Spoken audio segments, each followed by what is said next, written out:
Fascism থেকে মিডিয়াকে বের করার স্পষ্ট রূপরেখা প্রয়োজন বললেন নাহিদ ইসলাম।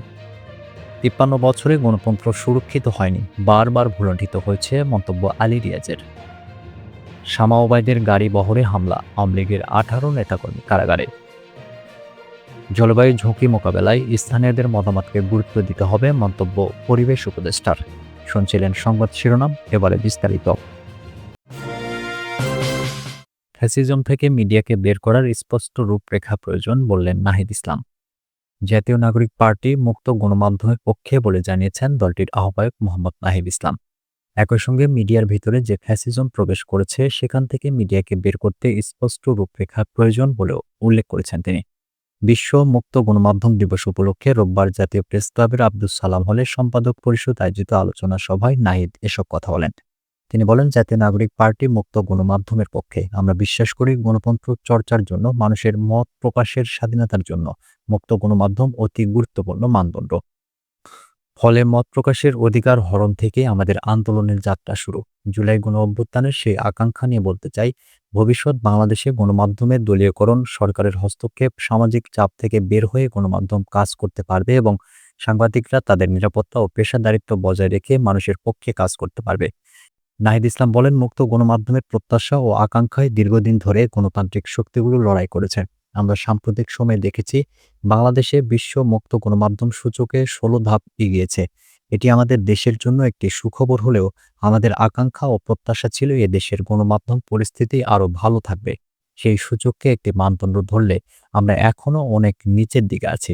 বিগত ১৬ বছর একটি ফ্যাসিস্ট শাসনের মধ্য দিয়ে অন্য সব প্রতিষ্ঠানের মতো গণমাধ্যম ও দলীয়করণ এবং ফ্যাসিজমের দ্বারা প্রভাবিত ও নিয়ন্ত্রিত হয়েছে বলেও জানিয়েছেন তিনি। ৫৩ বছরে গণতন্ত্র সুরক্ষিত হয়নি, বারবার ভুলণ্ঠিত হয়েছে মন্তব্য আলী রিয়াজের।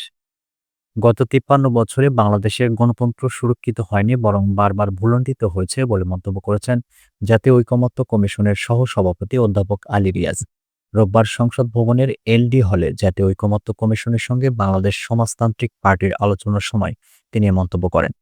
আলোচনার শুরুতে তিনি বলেন, আমরা গণতান্ত্রিক প্রতিষ্ঠানগুলো গড়ে উঠতে দেখিনি, বরং গণতন্ত্রকে পর্যদস্ত করার চেষ্টা হয়েছে এবং সেই অভিপ্রায় অনেক সময় সফলও হয়েছে, যার ফলে গণতন্ত্র কখনোই সুরক্ষিত হয়নি, বারবার ভুলণ্ঠিত হয়েছে।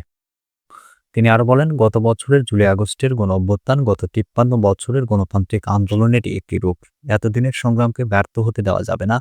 আমাদের লক্ষ্য হচ্ছে একটি জাতীয় সনদ তৈরি করা, যার মাধ্যমে ভবিষ্যতের বাংলাদেশের জবাবদিহিমূলক রাষ্ট্র গড়ে তোলা সম্ভব হবে। আলোচনায় কমিশনের সদস্য হিসেবে উপস্থিত ছিলেন ডক্টর ইফতেখারুজ্জামান, ডক্টর বদিউল আলম মজুমদার, সরফরাজ হোসেন এবং প্রধান উপদেষ্টার বিশেষ সহকারী মুনির হায়দার। বাংলাদেশ সমাজতান্ত্রিক পার্টির নির্বাহী সভাপতি আব্দুল আলীর নেতৃত্বে ৭ সদস্যের প্রতিনিধি দল আলোচনায় অংশ নেয়। প্রতিনিধি দলে ছিলেন দলটির সাধারণ সম্পাদক অ্যাডভোকেট বাবুল মোল্লা, মুজিবুর রহমান, রুবেল শিকদার, ফখরুদ্দিন রিয়াদ, রাজীব আহমেদ, মিজানুর রহমান ও আব্দুর রাজ্জাক।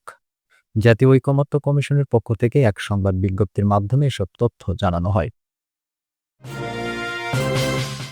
শামা ওবায়দের গাড়ি বহরে হামলা, আওয়ামী লীগের ১৮ নেতাকর্মী কারাগারে। ফরিদপুরের সালতায় বিএনপির সাংগঠনিক সম্পাদক শামা ওবায়দের গাড়ি বহরে হামলার মামলায় আওয়ামী লীগের ১৮ জন নেতাকর্মীকে কারাগারে পাঠিয়েছেন আদালত। ওই নেতাকর্মীরা আদালতে হাজির হয়ে জামিন প্রার্থনা করলে আদালত তাদের আবেদন নামঞ্জুর করে কারাগারে পাঠানোর নির্দেশ দেন। রোববার দুপুর ১২টার দিকে ফরিদপুরের অতিরিক্ত জেলা ও দায়রা জজ প্রথম আদালতের বিচারক মাকসুদুর রহমান আদেশ দেন। এর আগে ওই নেতাকর্মীরা আইনজীবীর মাধ্যমে আদালতে হাজির হয়ে জামিন প্রার্থনা করেন। জামিন শুনানির সময় আদালত তাদের আবেদন নাকচ করে দেন। কারাগারে পাঠানো উপজেলা আওয়ামী লীগের নেতাকর্মীদের মধ্যে রয়েছেন সালতা উপজেলা আওয়ামী লীগের সহ-সভাপতি দেলোয়ার কাজী, আইন বিষয়ক সম্পাদক ও সাবেক ইউপি চেয়ারম্যান নুরুল ইসলাম সহ অভিযুক্তরা।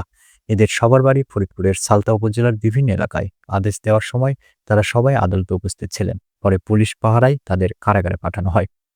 প্রসঙ্গত, ২০১৮ সালের ২৬ ডিসেম্বর জাতীয় সংসদ নির্বাচন উপলক্ষে সালতা কলেজ মাঠে শামা ওবায়দের পক্ষে একটি জনসভার আয়োজন করে স্থানীয় বিএনপি। ওই জনসভায় হামলা চালায় স্থানীয় আওয়ামী লীগের নেতাকর্মীরা। এ সময় শামা ওবায়দের গাড়ি ভাঙচুর করা হয়।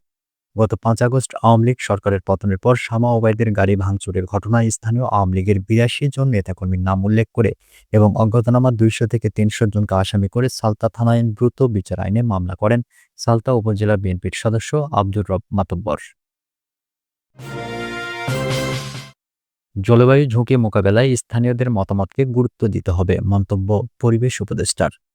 জাতীয় অভিযোজন পরিকল্পনা বাস্তবায়নের ক্ষেত্রে বিভিন্ন জনগুরুত্বপূর্ণ বিষয়গুলোর সঙ্গে পানি সম্পদ ব্যবস্থাপনা, দুর্যোগ প্রস্তুতি এবং বন ও বন্যপ্রাণী সংরক্ষণকে অগ্রাধিকার দেওয়ার আহ্বান জানিয়েছেন পরিবেশ, বন ও জলবায়ু পরিবর্তন মন্ত্রণালয়ের উপদেষ্টা সৈয়দা রিজওয়ানা হাসান। তবে এই পরিকল্পনা শুধু কারিগরি বা প্রশাসনিক না হয়ে তাতে স্থানীয় জনগণের মতামতকে গুরুত্ব দিতে হবে বলেও তিনি মনে করেন।